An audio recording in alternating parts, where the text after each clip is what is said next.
Target board के इस YouTube channel में एक बार फिर से आप सभी स्टूडेंट का बहुत बहुत स्वागत है।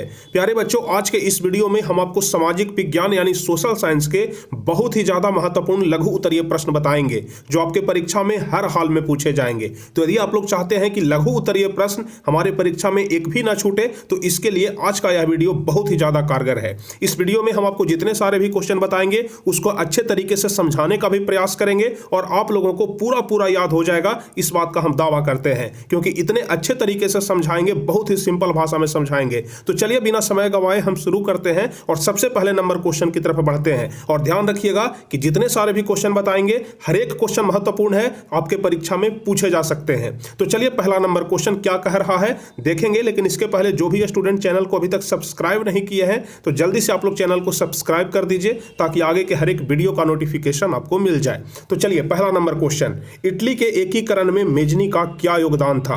बहुत ही ज्यादा लाजवाब क्वेश्चन है, महत्वपूर्ण क्वेश्चन है, वेरी इंपॉर्टेंट है। तो चलिए इसका जवाब हम लोग कैसे लिखेंगे आप लोगों को बताते हैं, बस आप लोग ध्यान से समझिएगा। बहुत ही छोटा आंसर बताएंगे, ज्यादा लंबा चौड़ा आंसर हम आपको नहीं बताएंगे।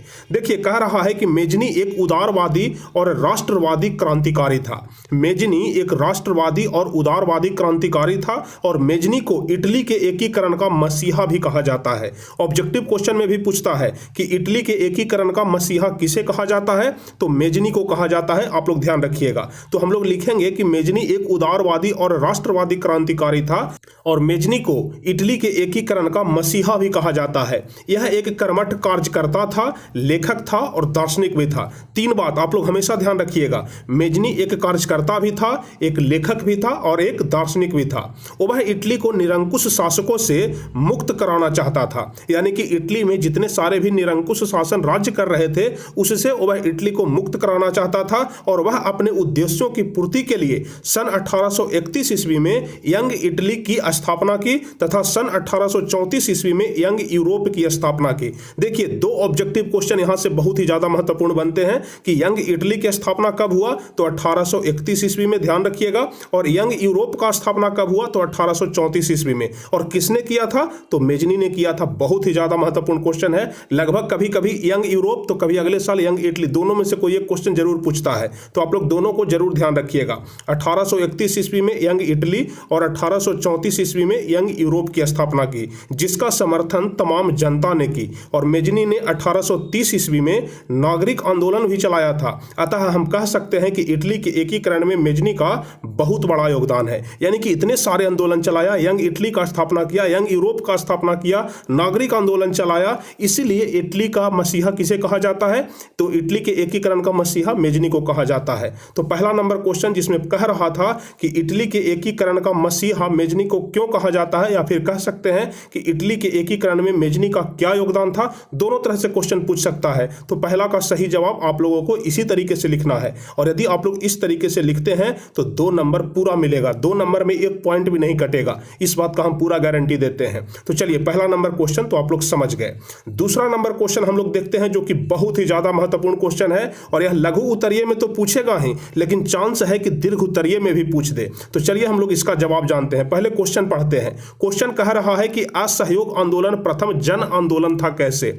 जन आंदोलन उसे कहते हैं जिसमें पूरा समाज भाग ले, जैसे बूढ़ा भाग ले, बच्चा भाग ले, जवान, महिलाएं, यानी कि समाज में रहने वाले हर एक वर्ग यदि किसी आंदोलन में भाग ले रहा है तो उसे ही हम लोग क्या कहते हैं, जन आंदोलन कहते हैं। तो यहां पर हम लोग समझेंगे कि असहयोग आंदोलन प्रथम जन आंदोलन था कैसे। चलिए, असहयोग आंदोलन महात्मा गांधी के द्वारा चलाया गया था, आप सभी लोग जानते हैं। तो चलिए इसका जवाब हम लोग कैसे लिखेंगे, बस आप लोग ध्यान से समझिएगा। हम लोग लिखेंगे कि हम वास्तविक रूप से कह सकते हैं कि असहयोग आंदोलन एक जन आंदोलन था, न कि एक सामाजिक आंदोलन। इस आंदोलन की शुरुआत अगस्त 1920 ईस्वी में गांधी जी के द्वारा चलाया गया था। सबसे पहले आपको यहां से एक ऑब्जेक्टिव क्वेश्चन बनेगा कि असहयोग आंदोलन की शुरुआत कब हुआ, तो अगस्त 1920 ईस्वी में। देखिए हम आपको हमेशा कहते हैं कि जब भी आप लोग पढ़िए तो सब्जेक्टिव क्वेश्चन पढ़िए। अगर सब्जेक्टिव क्वेश्चन पढ़ेंगे तो ऑब्जेक्टिव खुद से ही याद हो जाएगा, बाहर से आपको याद करना नहीं पड़ेगा। जैसे देखिए अभी हम आपको जब पिछला क्वेश्चन बता रहे थे मेजनी वाला, तो उसमें हम आपको बताए यंग इटली की स्थापना, यंग यूरोप की स्थापना, तो सब कुछ यहां पर ही है। यानी कि जितने सारे भी ऑब्जेक्टिव क्वेश्चन है सब सब्जेक्टिव में ही छुपा हुआ है, बस आप लोग सब्जेक्टिव तरकीब ध्यान से पढ़िए। तो हम लोग किस तरीके से लिखेंगे, चलिए एक बार फिर से बताते हैं। हम वास्तविक रूप से कह सकते हैं कि असहयोग आंदोलन एक जन आंदोलन था, न कि एक सामाजिक आंदोलन। इस आंदोलन की शुरुआत कब हुआ, तो अगस्त 1920 ईस्वी में। और किनके द्वारा, तो गांधी जी के द्वारा, ध्यान रखिएगा। इसमें बच्चे भी भाग लिए, जवान ने भी भाग लिया, महिलाएं भी अहम भागीदारी निभाई। यानी कि यह जो असहयोग आंदोलन था, इसमें बच्चे भी भाग लिए, जवान आदमी भी भाग लिए और महिलाएं भी बहुत ही जोर शोर से इसमें भागीदारी निभाई। उसके बाद इस आंदोलन के जरिए अंग्रेजी सरकार की ताकत को कमजोर करने का प्रयास किया गया। यानी कि असहयोग आंदोलन चलाया ही इसलिए गया था ताकि अंग्रेजों की ताकत को कम किया जाए। देखिए, नाम से ही आपको नहीं लग रहा है असहयोग आंदोलन। असहयोग मतलब तुम्हारा सहयोग हम नहीं करेंगे, और जब सहयोग नहीं करेंगे किसी का भी तो उसका ताकत कम हो जाएगा। तो इसीलिए असहयोग आंदोलन चलाया गया था ताकि अंग्रेजों की ताकत को कम किया जाए। तो ध्यान रखिएगा, यहां पर हम इसलिए लिखे हैं कि इस आंदोलन के जरिए अंग्रेजी सरकार की ताकत को कमजोर करने का प्रयास किया गया तथा महिलाओं के द्वारा जगह जगह पर धरना देकर के शराब की दुकानें बंद करवा दी गई। ध्यान रखिएगा, महिलाओं के द्वारा जगह जगह पर धरना प्रदर्शन करके शराब की दुकान को बंद करवा दिया गया। इस आंदोलन में कहा गया कि विदेशी वस्तु में आग लगा दी जाए और स्वदेशी वस्तु को अपनाया जाए। ध्यान रखिएगा, जैसे अभी बहुत सारे लोग चाइनीज सामान उपयोग करते हैं, लेकिन चाइनीज सामान का बहिष्कार किया जा रहा है, तो उसी तरह से उस समय भी हुआ था जब अंग्रेजों का शासनकाल था। अंग्रेजों के द्वारा बनाए गए जितने सारे भी वस्तु थे, जो विदेशी वस्तु थे, उसमें बोला गया कि आग लगा दो, और जो हमारे देश में बना हुआ वस्तु है, यानी कि जो भारतीय वस्तु है, जो स्वदेशी वस्तु है, उसी को अपनाया जाए। भारतीय जनता ने सरकारी कॉलेज और विद्यालयों का बहिष्कार कर दिया। अब सरकारी कॉलेज और विद्यालयों का बहिष्कार इसलिए कर दिया क्योंकि सरकारी कॉलेज और विद्यालय अंग्रेजों के द्वारा चलाए जा रहे थे, और जाहिर सी बात है कि जब अंग्रेजों के द्वारा बनाए गए हर एक वस्तु का त्याग किया जा रहा है तो फिर सरकारी कॉलेज और विद्यालय में लोग क्यों जाएंगे। तो लोगों ने सरकारी कॉलेज और विद्यालयों का भी बहिष्कार कर दिया और राष्ट्रीय शिक्षा पर जोर दिया, यानी कि भारत में जो शिक्षा पढ़ाई जाएगी उसी पर सभी लोगों ने जोर दिया। युवाओं के द्वारा रेल की पटरी उखाड़ दी गई और बैंकों में ताला मार दिया गया। इस आंदोलन में हिंदू मुस्लिम की एकता को स्थापित करने का प्रयास किया गया, यानी कि मुख्य रूप से इस आंदोलन में हिंदू और मुसलमानों को जोड़ने का प्रयास किया गया, क्योंकि लोग सोच रहे थे कि जब तक हिंदू और मुसलमान एक साथ नहीं जुड़ेंगे तब तक हम लोग विजय नहीं पाएंगे, तब तक हम लोग जीत नहीं सकते हैं। इसलिए इस असहयोग आंदोलन में हिंदू मुस्लिम की एकता को स्थापित करने का प्रयास किया गया, लेकिन चौरी चौरा हत्याकांड की घटना हो जाने के कारण गांधी जी ने इस आंदोलन को वापस ले लिया। यानी कि यह जो असहयोग आंदोलन था बहुत ही ज्यादा जोर शोर से चल रहा था, लेकिन तभी क्या हुआ कि कुछ लोगों ने एक थाना में आग लगा दिया। थाना यानी कि पुलिस स्टेशन में आग लगा दिया गया, जो कि चौरी चौरा में स्थापित था, और उसमें बहुत सारे पुलिसकर्मी भी जल गए थे, यानी कि मारे गए थे। तो चौरी चौरा घटना के बाद से क्या हुआ कि असहयोग आंदोलन को बंद कर दिया गया, या फिर कह सकते हैं कि गांधी जी के द्वारा वापस ले लिया गया। तो इस पूरे आंदोलन को देखने के बाद आपको लग रहा होगा कि यह जो असहयोग आंदोलन था एक जन आंदोलन था, यानी कि इसमें सभी वर्ग के लोगों ने जोर शोर से भाग लिया। तो हम कह सकते हैं कि असहयोग आंदोलन प्रथम जन आंदोलन था। तो दूसरा नंबर क्वेश्चन भी आप लोग बहुत ही अच्छे तरीके से समझ गए होंगे, ऐसा हम उम्मीद करते हैं। अगर आप लोग समझ रहे हैं तो नीचे कमेंट में आप लोग बताते जाइएगा कि हाँ सर अच्छे तरीके से समझ में आ रहा है। कहीं पर भी डाउट है तो आप लोग कमेंट जरूर करिएगा। तो चलिए, उम्मीद करते हैं कि दूसरा नंबर क्वेश्चन भी आप लोग समझ गए। और ध्यान रखिएगा कि जितने सारे भी क्वेश्चन हम आपको बता रहे हैं, सारे क्वेश्चन चुनिंदा क्वेश्चन है, यानी कि सारे गेस क्वेश्चन है, आपके परीक्षा में हर हाल में पूछा जाएगा। तो जो हम कह रहे हैं इसको ध्यान से आप लोग याद कर लीजिए। चलिए, उसके बाद अगला नंबर क्वेश्चन देखेंगे। जर्मनी के एकीकरण में बिस्मार्क की भूमिका का संक्षिप्त विवरण दें। जर्मनी के एकीकरण में बिस्मार्क का क्या योगदान था, इसके बारे में लिखना है। देखिए, बिस्मार्क जिस तरीके से इटली के एकीकरण का मसीहा मेजनी को कहा जाता है, उसी तरीके से जर्मनी के एकीकरण का मसीहा बिस्मार्क को कहा जाता है। तो चलिए हम समझेंगे कि जर्मनी के एकीकरण में बिस्मार्क का क्या योगदान था। तो देखिए, जर्मनी के एकीकरण में बिस्मार्क का अहम योगदान रहा। जब से यह प्रशा का चांसलर बना तब से इसका मुख्य उद्देश्य था कि जर्मन संघ से ऑस्ट्रिया की सत्ता को मिटा देना है। यानी कि जब से यह जो बिस्मार्क था, जब से प्रशा का चांसलर बना तब से इसका सिर्फ और सिर्फ एक ही उद्देश्य था कि जर्मन संघ से ऑस्ट्रिया की सत्ता को मिटा देना है। क्योंकि जब यह चांसलर बना था, जब यह राजा बना था, उस समय जर्मन संघ में किसका सत्ता था? ऑस्ट्रिया का सत्ता था। तो यह सोच रहा था कि किसी भी तरीके से ऑस्ट्रिया की सत्ता को हमें मिटा देना है, इसके लिए चाहे मुझे आंतरिक या बाह्य युद्ध भी क्यों न लड़ना पड़े। यानी कि बिस्मार्क का ऐसा मानना था कि चाहे हमें घनघोर युद्ध क्यों न करना पड़े, आंतरिक युद्ध क्यों न करना पड़े, बाह्य युद्ध क्यों न करना पड़े, लेकिन हम ऑस्ट्रिया की सत्ता को मिटा करके ही रहेंगे। ऐसा किसका मानना था? तो बिस्मार्क का मानना था।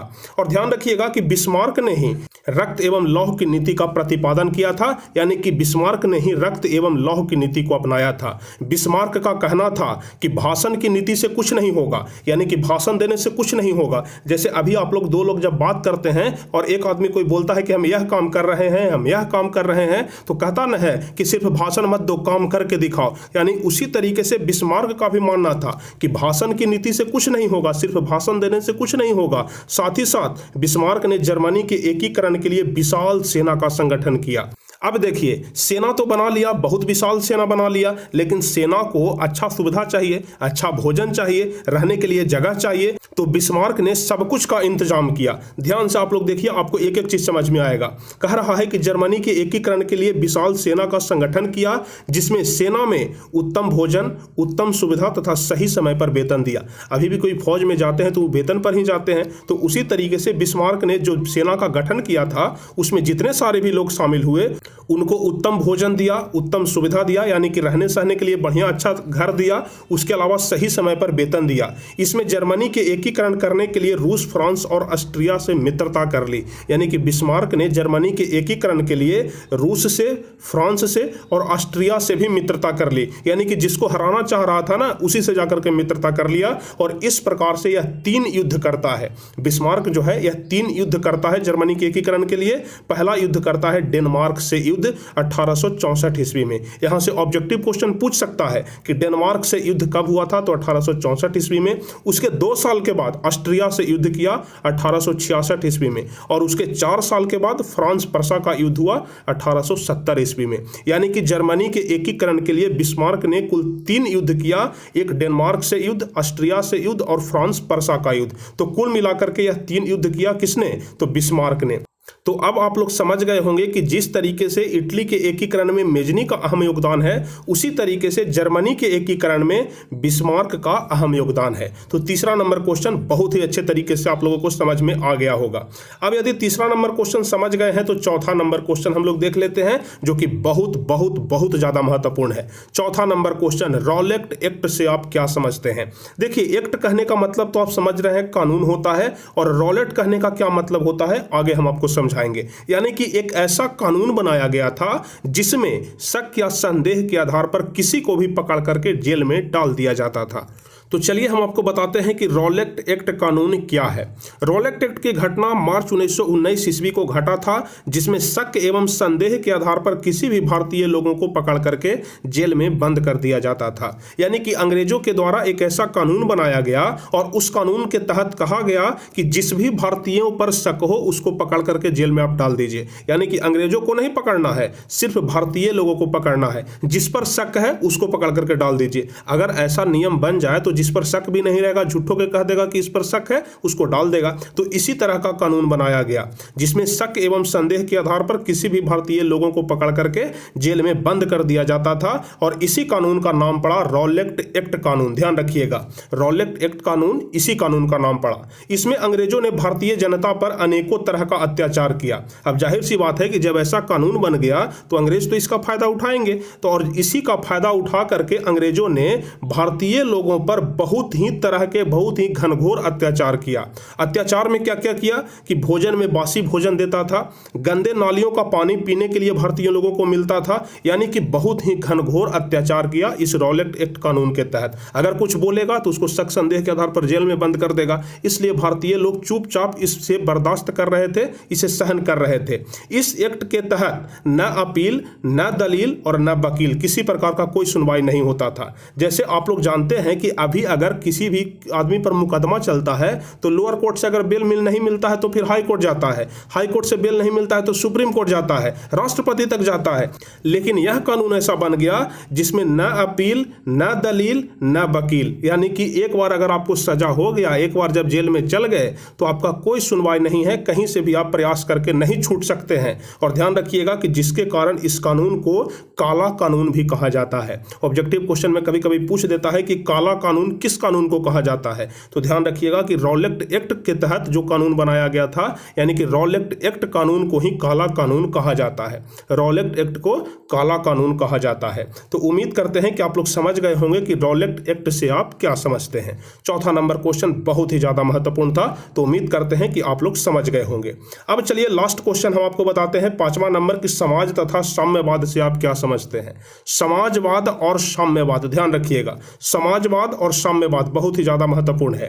देखिए, कह रहा है कि समाजवाद एक ऐसी विचारधारा होती है जिसके तहत समाज के किसी भी वर्ग के साथ कोई भेदभाव नहीं किया जाता है, यह राज्य को अपनाना चाहता है। ध्यान रखिएगा, समाजवाद एक ऐसी विचारधारा है जिसके तहत समाज के किसी भी वर्ग के साथ, चाहे वह अमीर वर्ग हो, गरीब वर्ग हो, उच्च जाति के हो, नीच जाति के हो, किसी भी वर्ग के साथ कोई भेदभाव नहीं होता है और यह हमेशा राज्य को अपनाना चाहता है। समाजवाद में धन संपत्ति, कल कारखाना, कृषि पर सभी लोगों का अधिकार होता है, यानी कि जो भी होता है सबका अधिकार होता है।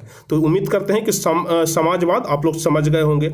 अब साम्यवाद आप लोग ध्यान रखिएगा, साम्यवाद एक ऐसी विचारधारा होती है जो समाज में रहने वाले हर एक वर्ग के साथ भेदभाव करता है, यानी कि ऊंच नीच में भेदभाव होता है, अमीर गरीब में भेदभाव होता है, ऊंचे जाति वाले लोगों का भेदभाव नीचे जाति वाले के साथ होता है। यानी कि साम्यवाद में हर एक जाति, हर एक समाज में रहने वाले वर्ग के साथ भेदभाव होता है और यह राज्य को मिटाना चाहता है। साम्यवाद में निजी संस्था का अधिकार होता है, यह हमेशा से समाज को दो वर्गों में बांट रहा है, शोषक वर्ग और शोषित वर्ग। ध्यान रखिएगा, शोषक वर्ग में अमीर लोग आते हैं और शोषित वर्ग में गरीब लोग आते हैं। तो उम्मीद करते हैं कि यहां तक आप लोग समझ गए होंगे, किसी भी तरह का कोई दिक्कत नहीं होगा। तो कुल मिलाकर के आज 5 लघु उत्तरीय प्रश्न हम आपको बताए और पांचों आपके लिए बहुत ज्यादा महत्वपूर्ण है। अगर पांचों को आप लोग याद कर लेते हैं तो फिर इससे बाहर का एक भी क्वेश्चन नहीं पूछेगा। तो उम्मीद करते हैं कि आप लोग पांचों क्वेश्चन को जरूर याद कर लेंगे, बहुत ही ज्यादा महत्वपूर्ण है। इस 5 में से 2 या 3 क्वेश्चन जरूर आपके परीक्षा में लड़ जाएगा, हम पूरे गारंटी के साथ कहते हैं। तो उम्मीद करते हैं कि यह क्लास आप लोगों को बहुत ही ज्यादा बेहतरीन लगा होगा,